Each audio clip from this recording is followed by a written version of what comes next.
Dans l'édito international sur Europe 1 avec Vincent Hervouette. Bonjour Vincent. Bonjour Dimitri, bonjour à tous. Vous revenez ce matin sur l'opération main propre en Ukraine avec le limogeage du ministre de la Défense, l'arrestation également d'un oligarque. Oui, alors Oleksiy Reznikov a remis sa démission au Parlement. Il paye pour les affaires bruyantes qui ont secoué le ministère de la Défense depuis un mois.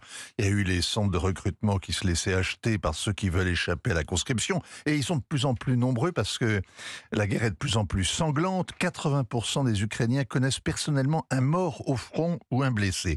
Et puis il y a eu les scandales de multiplication de surfacturation sur le ravitaillement, le matériel médical, les munitions. Le dernier en date, c'est une affaire de parka pour la troupe qui a permis à une entreprise turque liée à un député d'écouler ses stocks au lieu d'équiper les soldats pour l'hiver dans les tranchées.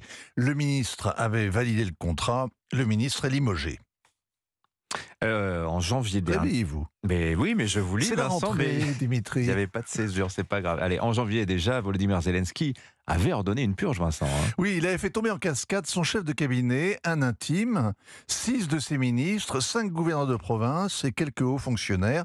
L'éventail de leurs fautes était large comme le Dniepr. Ça allait du détournement d'un 4x4 utilisé comme voiture de fonction, péché véniel, au pot de vin habituel, affaire pénale, sans oublier les vacances en Espagne du procureur général adjoint, car la magistrature en Ukraine est assise ou debout, mais elle est souvent couchée. Au printemps, le président de la Cour suprême lui-même est tombé dans une affaire portant sur des millions de dollars. La lutte contre la corruption est une autre guerre en Ukraine dont l'issue est aussi incertaine que la première.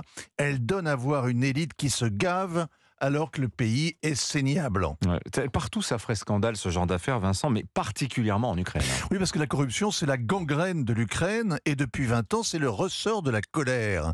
La révolution orange a été menée contre les politiciens véreux et les oligarques rapaces en 2004, ça fait 20 ans.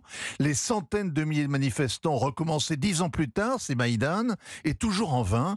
L'emprise des clans mafieux est si forte qu'on pourrait raconter l'histoire de l'Ukraine comme une guerre de gangs. C'est en incarnant un chevalier blanc que Zelensky est devenu immensément populaire.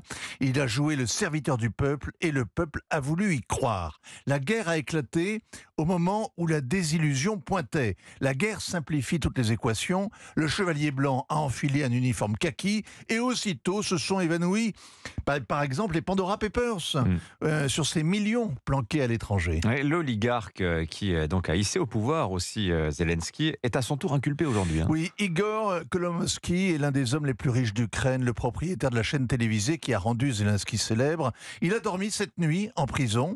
Il est soupçonné de fraude et de blanchiment, mais on pourrait en dire autant de tous les hommes d'affaires du pays. Sa chute tombe à pic. Les Américains avaient l'oligarque dans le collimateur. C'est un gage donné à l'heure où Washington s'interroge sur la bataille en cours. C'est aussi une façon de rassurer les Européens. Des centaines de milliards ont afflué pour financer la guerre et avec la reconstruction, la mise sera doublée. En général, la guerre fait les voleurs et la paix les fait pendre. En Ukraine, c'est plutôt le contraire. La guerre a couvert les voleurs et la paix les enrichira encore un peu plus. Signature Europe 1, Vincent Hervouette. Merci mon cher Vincent.